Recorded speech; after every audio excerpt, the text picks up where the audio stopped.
Ito'y kwan, pampababa ng uric acid. Tayong mga kinakain natin ay acidic. At tayo pa may mga stress na pinagdaraan na nagdadagdag ng acid. Ay tamang-tama na itong dahon ng bignay ay nakakapagpababa ng uric acid. Kung may mga gout, may mga rayuma, ay kinakailangan uminom ng tea. Maganda iinom ng dahon. Ginagawang capsule, ginagawang nilalagay sa tibag, at yun ay nagiginhawahan yung mga may rayuma at matataas ang uric acid. Itong triglyceride, nakakapagpalinis siya ng atay, nakakapagpalinis ang dugo, nakakapagpababa ng cholesterol. Tingnan ninyo ang kana. O, talagang ngayon lamang ako ay 64 years old na.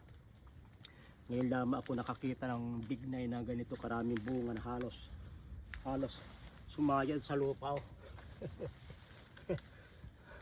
Napakarami talaga.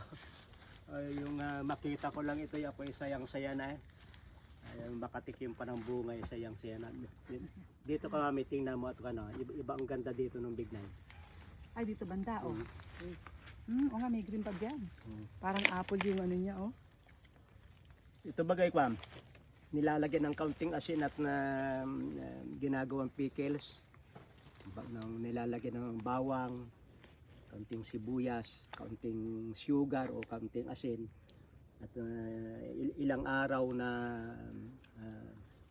itong piniferment. At yon, kinakain na. Ito yung mga magandang pang-pickles yung hindi pa ganong hinog. Yung mayroong pang green. At pagka ito namang hinog na, edi atin ang kainin, o di kaya ginagawang vinegar, ginagawang wine. Maraming salamat po sa pagsubaybay sa Natural Wellness, si Pastor Vito.